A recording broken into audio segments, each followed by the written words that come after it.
Taong 2006, nang tanghalin siyang Best Designer ng siyudad ng Lucena. Noong taong ding yun, ginawaran siya ng Indak ng Lahi Award sa Cashman Theater sa Las Vegas, Nevada dahil sa kanyang husay sa pagdidisenyo. Kinilala rin ang kanyang talino sa ibang bansa gaya ng sa Singapore at sa Indonesia. Subalit sino nga ba siya? Bago niya nakamit ang pinakamimiting tagumpay. Mga kapuso, sama-sama nating tunghayan ang mga madamdaming tagpo sa kwento ng buhay ni Arman Remojo. Nakakasama sa'yo ang pag-iyak. Paano ko titigil sa pag-iyak? Hirap na hirap pa naman kami sa buhay namin. Kaya pa kami iniwan ng asawa ko. May awa ang Diyos.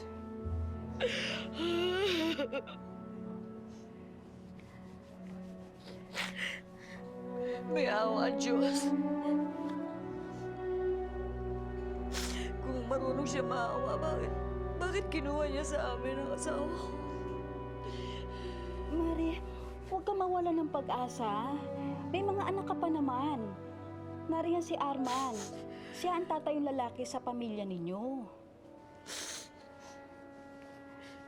Anong aasahan ko kay Arman?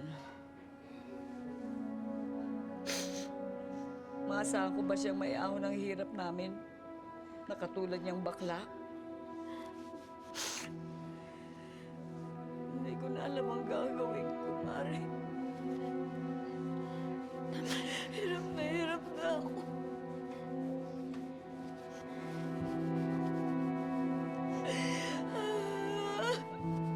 Mari, huwag ka nang umiyak.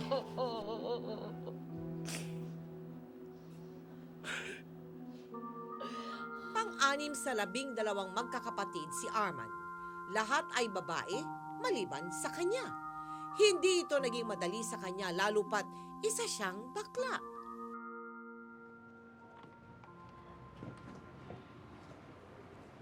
Mari, sigurado ka ba? Okay ka na? Ayos na ako, Mari. Maraming salamat sa lahat. Basta kapag may kailangan ka, sabihin mo lang sa akin, ha? Oh, aalis na kami, ha? Sige. Salamat po. Sige, Arman.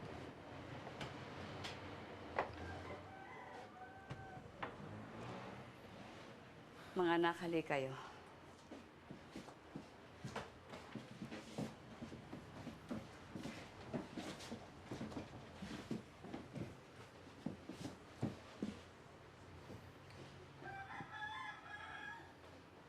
Wala na ang tatay niyo. Mahirap pero kailangan natin gawin. Kailangan magtulong-tulong tayong lahat. Maraming mababago mula ngayon. Nay, nagkausap po kami ni Tia Edna. Papasok po akong katulong sa Maynila. Sige. Kakausapin ko rin siya bukas. Nay, sasama na rin po ako. Magkakatulong na lang po ako. Hindi. Matalino ka. Kaya ang gusto ko, pagpatuloy mo ang pag-aaral mo, magtatapos ka ng pag-aaral. Nay, ako din po yun ang gusto kong gawin. Ang makatapos po ng pag-aaral. Hindi, Arman. Kulang ang pera natin para magsabay-sabay kayo magkapatid ng pag-aaral. Kaya ang gusto ko sana, tumigil ka muna. Pero Nay, yun din lang ang pangarap ko sa buhay, yung makatapos ng pag-aaral. Huwag ka mag-alala, pinapangako ko sa'yo, gagalingan ko sa eskwela. Huwag mo na akong pahintuin. Anak, mahirap din para sa akin ito. Kung pwede nga lang, hindi naman kita pinipigilan sa mga pangarap mo eh. Kaya lang, wala tayong magpipilian. Nay. Arman, nakapag-desisyon na ako. Ang sinabi ko sa'yo, tumigil ka muna. Kung may pera na tayo, magpapatuloy ka.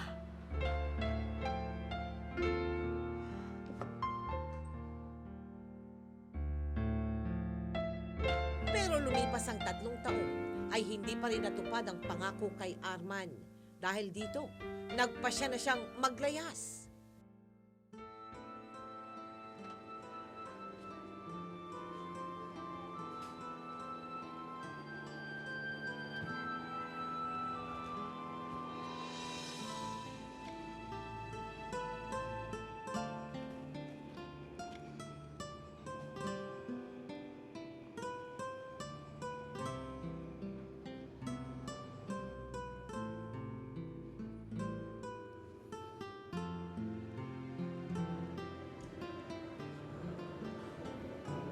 Patawarin niyo ako, Nay.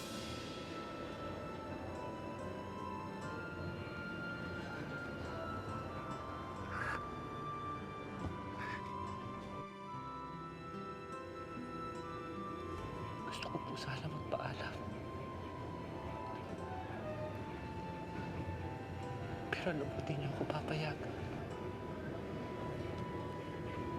Nay, aalis po ako pero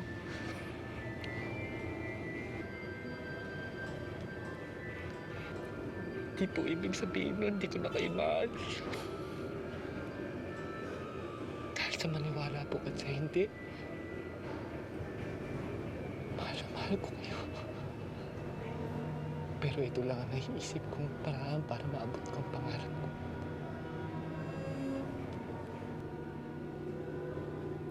Isang araw, babalik ako. Na may magandang isang magandang buhay para sa'yo.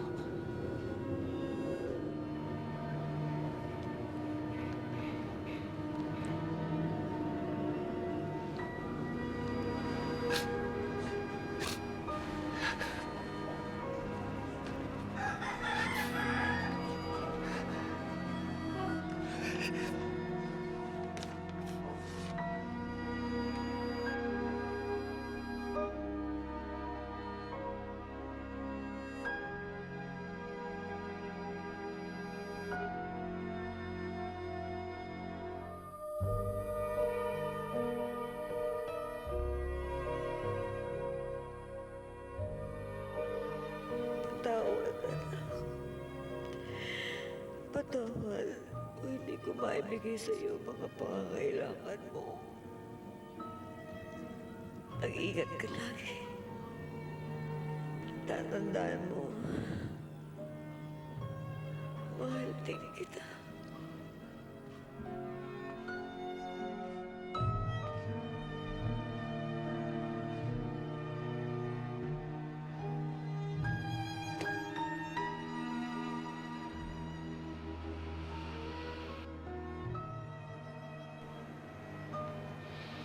Hindi ko po alam kung tama ang ginawa ko. Pero ito lang po ang alam kong paraan para matupad ang mga pangarap ko.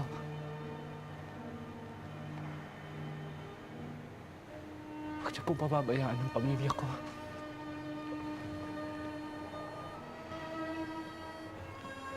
Mahal na mahal ko po sila eh.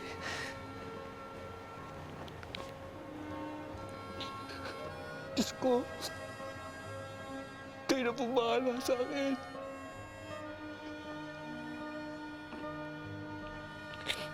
Gabayan po ninyo ako. Huwag niyo po ako pababayaan.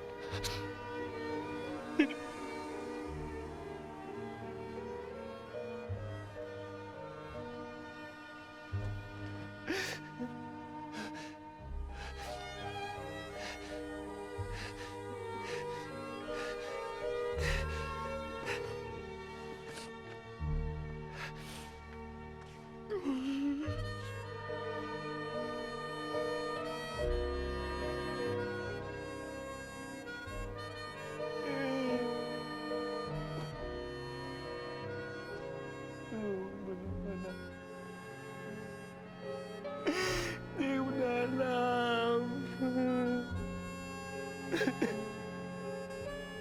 Opo.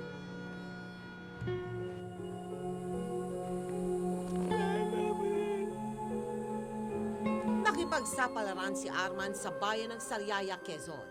Nagtrabaho siya bilang isang dishwasher sa Manuel S. N. Verga High School, kapalit ng libreng pag-aaral. tumira siya sa palengke habang pinag-aaral ang kanyang sarili.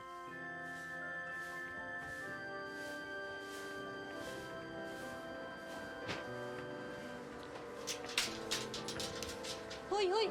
Gising! Gising ka na dyan! Magbubukas na ako ng tindahan. Natutulog ka pa. Sige na, gising na. Opo.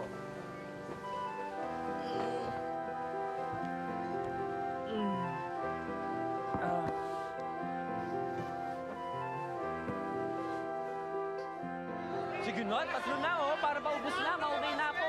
Sige, salamat po sa inyo sa ulitin.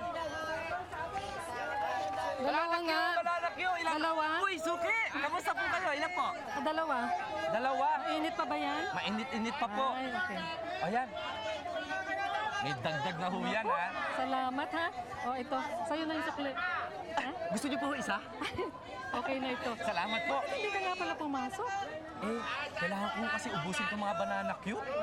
O, pagbutihan ng pagbebenta, ha? Opo, salamat po, suki. Sige. Uy, kamusta kayo? Tininda ka pala dito ng banana queue? Oo, tsaka paghapon, mga gulay din. Eh bakit? Di ka pumasok kanina. Nasira kasi yung sapatos ko Pero pag naubos ko na to, mapapagawa ko na yun. O siya, sige, kita lang tayo sa school, ha? Bye. Sige, ingat kayo. Sige, ingat. Ay, bili po kayo! Banana Q! Banana Q! Bili ng banana Q, Yung mga nagugutom dyan. Uy, bili ka ng banana Q. Sige na. Banana Q! Banana Q! Bili pa kayo ng gulay. Ano ba itong mga gulay na to? Malalanta na lang. Wala pang bumibili. Hoy! Diego, ano ka ba? Huwag mo kong dinusulat dito. Ano ka naman, makajego ka naman, baka may makarinig sa'yo dyan. Aga pa, ha? Okay pa yan. Oh, ano, pumayag ng nanay at tatay. Uy, salamat talaga. Sa inyo na ako titira. Siyempre, kasi naman dito ka matutulog sa palengke. Diyos ko. Salamat, ha? Thank you. Sige, Tama na yung daldal, magbenta ka na ng mga gulay. Eh magkano sa gulay? Uy, alam mo ba yan? Mall naman? Nagtitinda ng tela? Ang lakas niya na, karoronda lang yan, kumukota na. Tingnan mo ngayon, Pakain na. Kasi naman, talaga marami nagpapatahi ngayon. Ano sabi mo? Marami nagpapatahin ngayon? Alam mo, palagay ko, magaling din ako manahi. Sa tingin ko nga, magiging magaling akong modista. Modista? Yung tipong sisikat. Sige ate ha, sabihin mo sa sarili mo yan, dahil libre lang naman mangarap Ang hindi libre, yung mga gulay mo. Dahil pag nasikatan niya ng araw, ay bailanta na yan, hindi mo na mabibenta yan. Sige na, benta na. Simula noon ay nakitira si Arman sa kaibigan. Ngunit pinalayas din siya ng mga magulang nito sa mismong araw pa ng kanyang pagtatapos ng high school.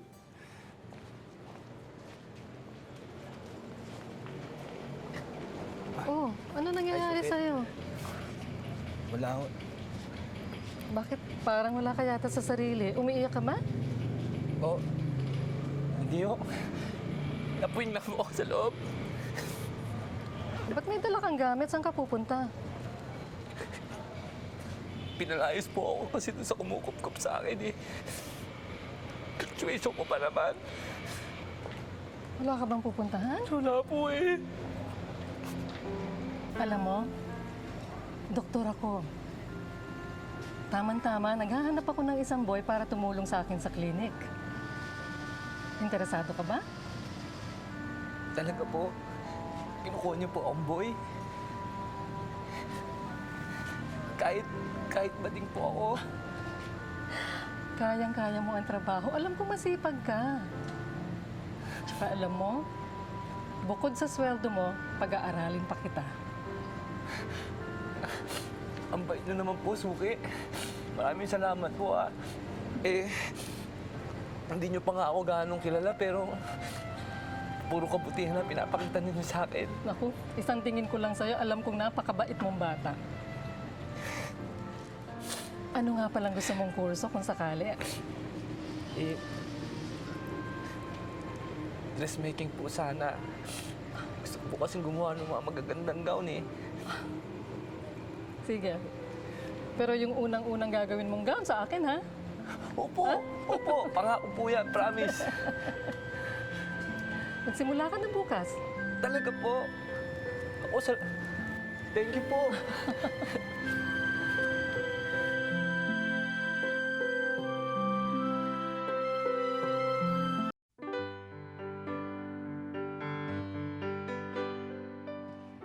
Oh, Arman!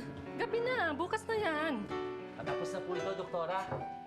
Masyado ka naman yata nagpapagod eh. Oy, kumusta nga pala yung klase mo?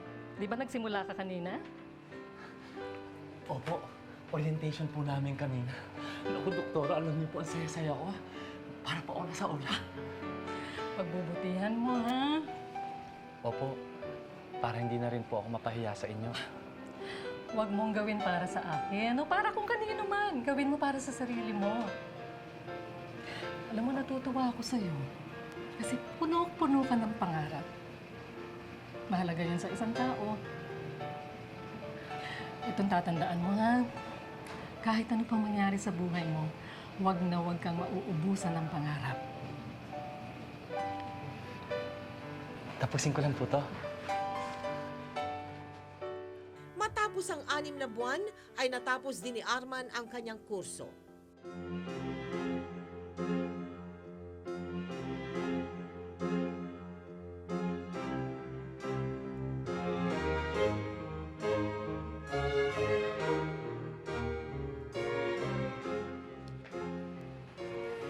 Naku, parang nahuhulaan ko na yata kung ano yung nasa kahon na yan.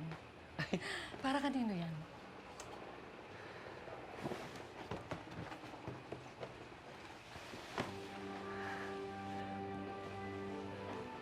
Ano po, Doktora? Magugustuhan po ba ito ni Arlene Bautista? Ang ganda-ganda, Arman! Sigurado ako magugustuhan ito ni Harleen. Talaga po? Naku, exciting, Doktora. Tingnan mo, oh. Ganda! Alam mo, Arman, hindi ako nagkamali sa'yo. Likas na may talino ka talaga sa pagdidesign ng damit. Doktora, gusto ko po sana magpasalamat sa inyo. Para ko kasi kay Angel, hindi ko naman kay kaano-ano, pero tinulungan niyo ako matupad ang mga pangarap ko. Ay naku, Arman, ganyan talaga ang buhay. Dapat nagtutulungan tayo, di ba? Kaya ang gusto kong mangyari, pag may kakayahan ka na, ikaw naman ang tumulong sa mga nangangailangan, ha? Opo, Doktora. Pinapangako ko po. Bakit, Arman? Doktora, kasi po, meron pa ho akong hindi nasasabi sa inyo, pero aalis na po kasi ako. Saan ka pupunta? Nag-apply po kasi ako sa Saudi bilang designer. Natanggap po ako. Ako, Doktora, malaki daw po ang kita doon. Ayoko po sanang umalis kasi nahihiya ako sa inyo, pero ito lang po kasi ang paraan na naiisip ko para matulungan po ang nanay ko. Naku, Arman, huwag na muna ako malalahanin, ha? Alam mo, tapos na ang mission ko sa'yo. And I'm so proud of you. Sigurado ako, darating ang araw, makikita na lang kita sa TV bilang isang sikat na designer.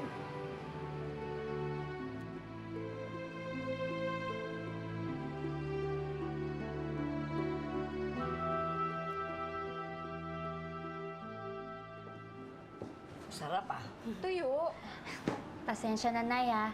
Birthday na birthday yun. Yan ang handa natin. Ay nako, walang problema. Pang araw-araw nga nating ulam ito eh. Saka hirap tayo. Saka naisip-isipin yung birthday na yan. Halika na, kumain tayo. Nay! Nay! Arman? Happy birthday, Nay! Nahuli na ba ako sa birthday party mo? Hindi anak, ito nga oh. Ito nga ang handa na po. Tignan mo, tuyo, kanin, saka kamatis. Oh. Eto, meron pa akong dala para sa'yo. So may bago ka ng handa. Ano nakalimutan mo ng birthday? Pwede mo naman makalimutan yun. Ayan na nga, nagdala para sa'yo. Mataga-bala ka pa. Talaga eh, kaarawan mo naman ngayon, hayaan mo na. Tsaka, alam mo ba, Nay? Ano? Liza, Telma, nakatapos na ako ng pag-aaral. Talaga, anak? Tapos sa 1 linggo, lilipad na ako papuntang Saudi. Oh, bakit ka nalulungkot? Aalis ka na naman? Oo, doon ako gagawa ng damit. Nay, malaki daw ang kita doon. Makakapag-ipon ako. May ahon ko na kayo lahat sa hirap. Tapos, sa 1 taon, bibigyan na kita ng bonggang-bonggang birthday party. Hindi naman importante sa akin yan. Ikaw, uwi mo lang. Aalis ka na naman. Ano ka ba naman, Nay? Huwag ka na malungkot. Ito na ang simula ng bagong buhay natin. Isang bagong masaganang buhay na matagal mo nang pinangarap.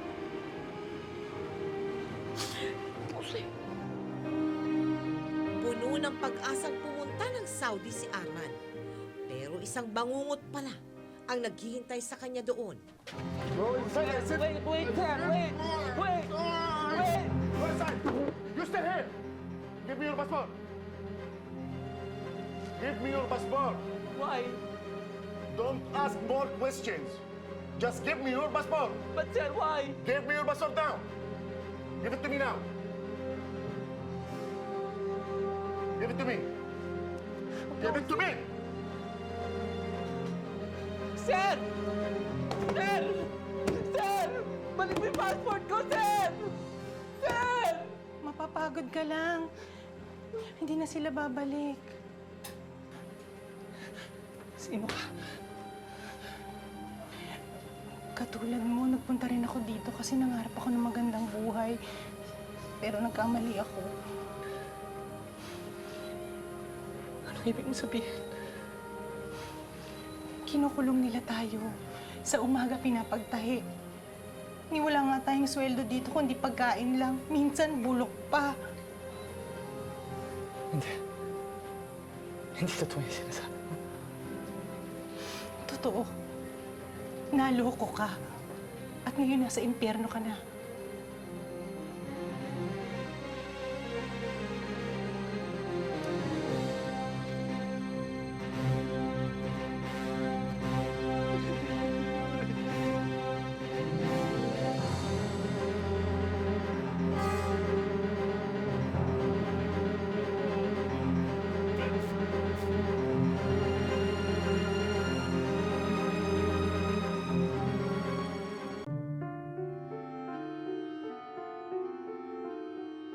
Dahil isang dayuhan sa ibang bansa, walang nagawa si Arman.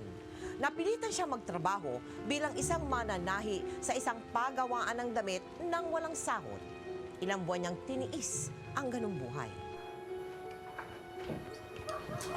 Halika na. Bakit? Saan tayo pupunta? Tatakas tayo. Ayoko tumakas. Baka mahuli tayo na arabo. Baka kung anong gawin niya sa atin. Huwag ka matakot. Halika na. Ayoko. Baka makulong tayo. Natatakot ako. Ano ka ba? Huwag ka matakot. Tayong inaagapyato rito. Saan tayo pupunta?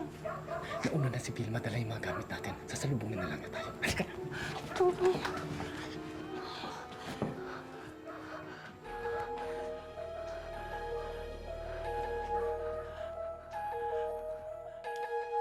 Nagtungo sina Arman sa Philippine Embassy para humingi ng tulong. Inabot sila ng halos 2 buwan bago tuluyang nakauwi sa Pilipinas. Nay!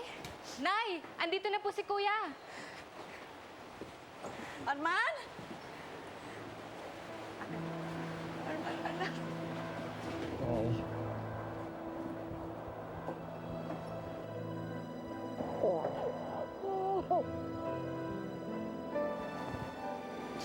Salamat sa Diyos, anak. Salamat sa Diyos at ligtas ka. Pero Nay, alam mo, akala ko yung Saudi na yung magbibigay sa atin ng swerte, pero dami mo pala yung naghihintay sa akin doon. Patawarin mo ako, may nagkamali ako. Hindi, anak, hindi. Wala kang kasalanan. Ano ba naman itong mga pinagsasasabi mo? Ang importante ay nandito ka na ngayon. Ligtas ka. Kaya huwag ka na mag-isip ng kahit ano. Nandito ka na sa amin. Pero Nay, bakit ganun? Ang hangad ko lang naman yung nairaos kayo sa hirap. Pero parang ilap-ilap ng swerte. Hindi, anak. Dala lang ng pagsubok yan. Pero may awa ang Diyos, anak. Nakikinig din siya sa'yo. May awa ang Diyos.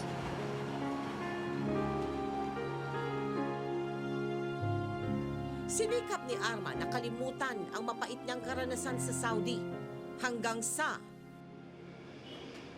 Tao po? Tao po? Excuse me. Pwede po ba kay Arman? Ako yun, bakit? Ako po kasi yung anak ni Aling Tasing. Pinapunta niya po ako dito. Napabalitaan pong nag-aral ka ng dressmaking. Gusto po sana magpatahi ng gown. Kung pwede po sana. Oo, halika. kumita ng 3,000 si Arman sa paggawa ng wedding gown na iyon. Ginamit niya ang halagang iyon upang makapagsimulang muli. At sa paglipas ng mga taon, dahil sa angking talino sa pagdidisenyo, unti-unti na siyang nakilala bilang isang magaling na fashion designer. Anak, ano ba ito? Ano ba ito? Ready ka na ba? Oh, 1, oh, sige. 2, 3. Surprise!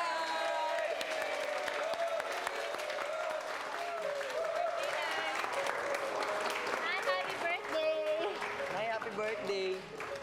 Nay, happy birthday! Happy birthday, Nay.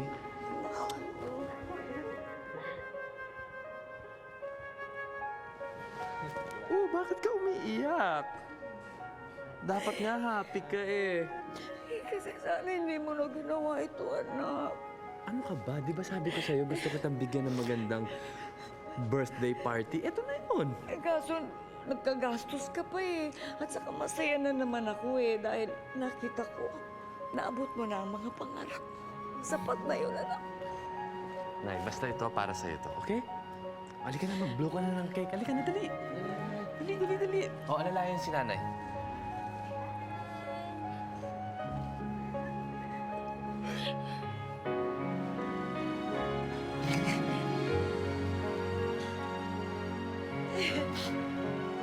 Oh. Thank you. Ano, ready ka na mag-blow ng cake? Okay. Blow mo na tong cake mo, pero bago yan, wish ka muna.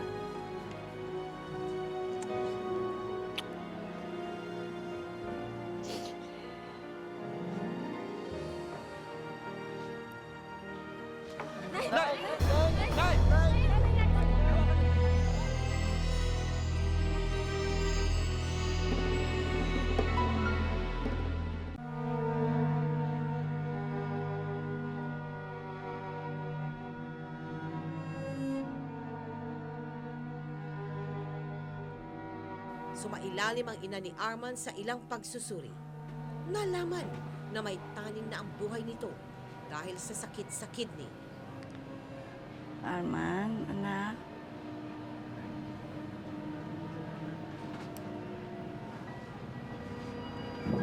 Nay, huwag ka naman magsalita. Ha? Ayos lang ako, anak. Huwag mo na ako intindihin. Hayaan mo na ang mga doktor.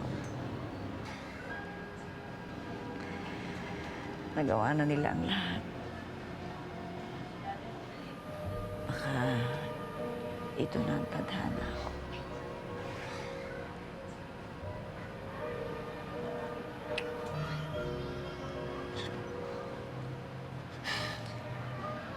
Alam mo, anak, nagsisisi ako.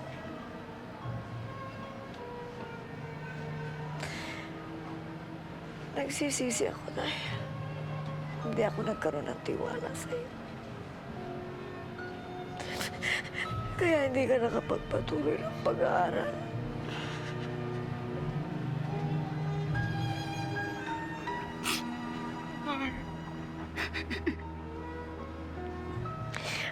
At alam pong nagdamdam ka sa akin. Sana mapatawad mo ako.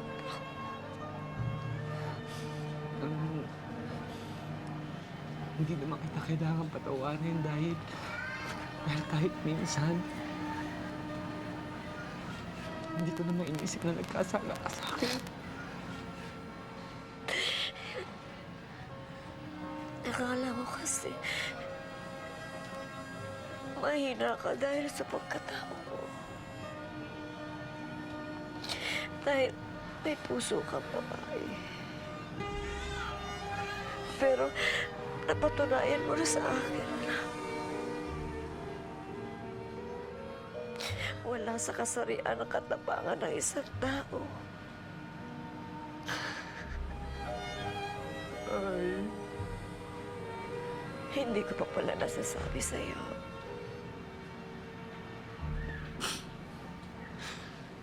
Ngayon ko lang sabihin.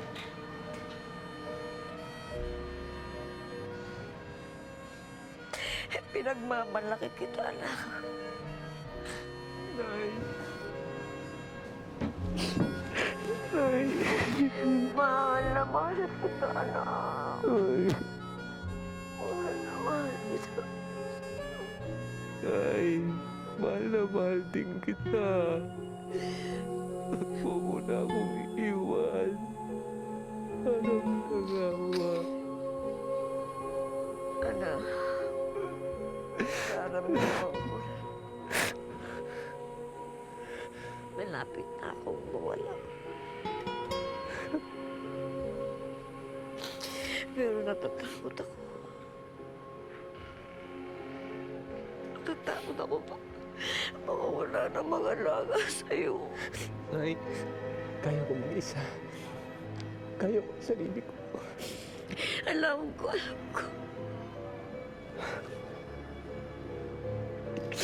Pero mabuti na yung magkaroon ka ng katuwag sa buhay.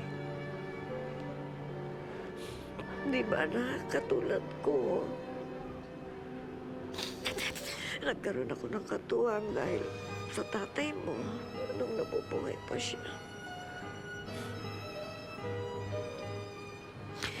Huwag mo naman sana mamasamain, anak. Gusto ko lang magkapamilya ka rin. Sige na. Sa kabila na iyong pagkatao. Hindi rin nagtagal ay namaalam na rin ang ina ni Arman. Sa kabila nito, nagpatuloy si Arman sa pagpupursigi upang mapaganda ang buhay ng kanyang pamilya. Kasabay ng kanyang tagumpay ay ang pagtulong ni Arman sa mga nangangailangan. Talaga po? Paaralin niyo kami? Bakit naman hindi? Eh magagaling naman kayo. Sayang naman ang mga talino nyo. Pero bakit po? Ano bakit bo? Meron pa dapat dahilan bago ka tumulong? Alam mo nung panahon na walang-wala ako, ang daming tumulong sa akin. Kaya wala ako sa kinalalagyan ko ngayon kung hindi dahil sa kanila. Kaya itong ginagawa ko ngayon, para ibalik ko lang yung grasyang ibinigay nila sa akin. Kaya mag-aaral kayo mabuti, ha? Opo. Opo. Promise? Opo. Maraming salamat po. You're welcome. Marami ding natulungan si Arman. Subalit sa kabila nito, isang pangako pa ang hindi pa niya natutupad. Ang pangakong hiling ng kanyang ina bago ito na maalam. Wow! Isa pa nga. Wow. Perfect. Alright, halika na. Ate Edith! Hoy! Kamusta ka na? Kamusta? Ito papakilala ko sa'yo, si Lilibeth. Kasi gustong-gusto niya yung mga damit mo. Ay, Lilibeth. Ay, tomboy? Pagka...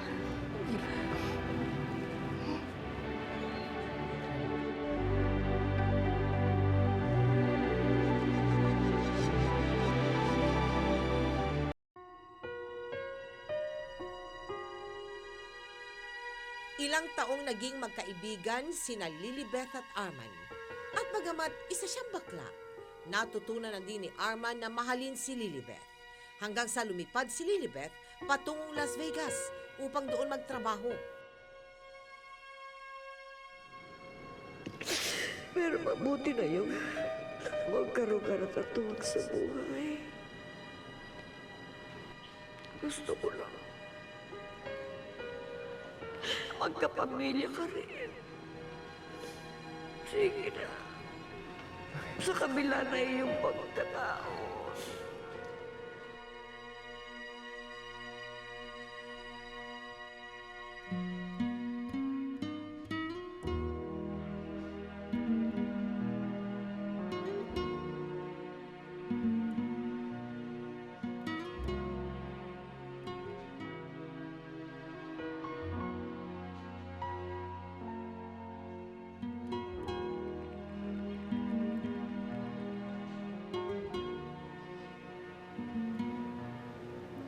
Hello? Lilibeth? Oo, si Arman ito. Meron akong gustong sabihin sa'yo. Pupuntahan kita dyan sa Las Vegas. Lumipad nga patungong Las Vegas si Arman upang tumanggap ng isang parangal. At habang nandoon, nagpakasal na rin sila ni Lilibeth. Samantala, taong 2006 nang tumanggap ng parangal si Arman bilang Best Entrepreneur mula sa Department of Education sa Baguio City. Wow! Pinarangala ka na naman. Oo. Saan pa natin ilalagay dito yan? Eh, punong-puno na ito ng trophies mo. Hindi naman ito ang mahalagang parangal para sa akin. Ang mahalagang parangal para sa akin yung maging asawa ka at magkaroon ng pamilya sa'yo. Alam mo, kung nabubuhay lang ang inay, alam ko magiging masaya siya para sa atin at sa pagmamahalan natin. Magpakailanman.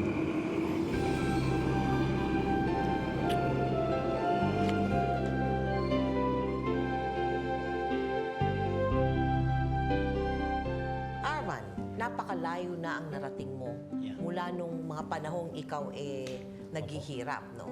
Ano ang pinakamasarap, no, na nararanasan mo ngayon? Ang pinakamasarap ko pong naranasan ngayon ay yung nakakatulong ako sa kapwa ko, yung mga pinag-aaral ko, napakasarap po ng pakiramdam. Nararamdaman ko po yung pinaghirapan ko, nagbunga po ng maganda. Ibinabalik mo lang. Opo. No, ha? Opo. Doon sa mga tumulong naman din sa'yo. Bakit ganon? Bakit? Kasi po naramdaman ko po yung hirap ko nung araw dahil sa mga taong nagtiwala sa akin. Siguro kailangan kong rin pong ibalik sa aking kapwa dahil naniniwala po ako na biyaya ng Diyos ang pinagkaloob sa akin na dapat ibigay ko rin po ito sa mga kapwa ko po. Sino-sino yung mga taong nagtiwala sa'yo? Ang pamilya Laureles po, sina Diallo family. Anong ginawa ng Laureles family sa'yo? Sila po ang advisor ko kung ano dapat pong gawin. Anytime may problem po, galing ko simbahan, tumatakbo ako sa kanila at humingi po ako ng advice. At si Dr. Umali po, malaki pong bagay na itulong niya dahil hinup ko po nila ako bilang daigpaho sa isang kamag-anak. Kwento mo nga sa amin ang pagkakaiba mo noon at ngayon. Pag naalala ko po yung hirap ko, sa palengke lang ako natutulog. Ngayon, may bahay na akong sarili. May aircon ka na sa kwarto. May aircon na rin po. Diba? Pero mayroon na rin po akong magandang hanap buhay. Hindi na tulad nung araw na talagang namamasukan lang. At may mga tauhan na rin akong natutulungan ko po. In the Philippines, sinong idol mo pagdating sa ano? Si Pitoy Moreno po. Pitoy Moreno. Hanggang saan mo gustong marating? Siguro yung biyaya ng Diyos sa akin, kung ano man yung kaloob sa akin ng Diyos, ay magaan kong tinatanggap. At kung ano man ang dumating pa, ay salamat sa Panginoon Diyos dahil hindi niya ako pinabayaan. Paano mo natamo ang tagumpay, Ama? Malalim na pagtitiwala sa Panginoon Diyos at pagkakakilala mo sa iyong sarili. Kasi naniniwala ako, Tita Mel, kung kilala mo yung sarili, magagawa mo ang tama at alam mo yung mali na makakasama ka sa iyong kapwa. Hindi naman ako perfect na tao, marunong lang akong umunawa sa kapwa ko. napakalalim ng ano mo sa pananampalataya Ay, mo. kasi no? Tito Mel, sa naranasan ko sa buhay, napakabait po ng Diyos. Lagi kong pinagdadasal sa Panginoon Diyos yung magkaroon ako ng matatag na pananampalataya, malawak na pag-unawa, at sana matutungo akong magbigay pa na nanaayon sa iyong aking kalooban. Congratulations sa iyo. Salamat po Sa ng lahat marami. ng successes mo, congratulations sa iyo. Salamat po. At maraming salamat at pinahintulutan mong gamitin namin ang buhay mo para magsilbing aral sa ating mga televiewers. Thank you very much. Salamat po, Tita Mel. So, pwede po ko pong pasalamatan si Mother Ricky Reyes, si Ma'am Wilma Galvante, kasi siya po ang malaking naitulong niya rin sa akin, si Otip, at sa inyo po, Tita Mel, magpakailanman.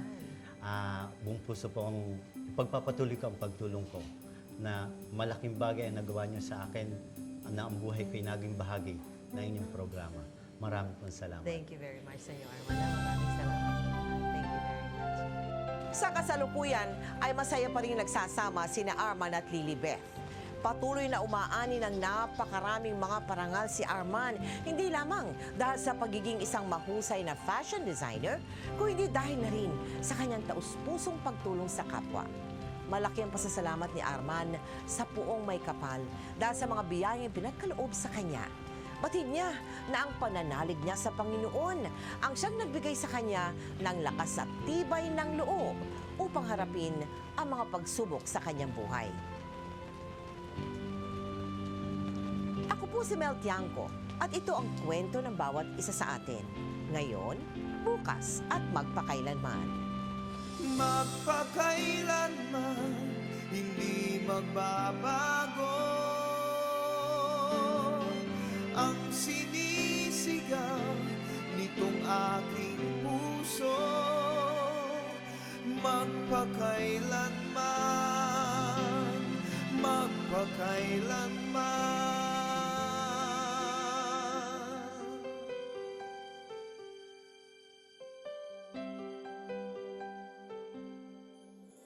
Sa tuwing kinakailangan mo'y narito ako, handang dumamay sa iyong lingkod.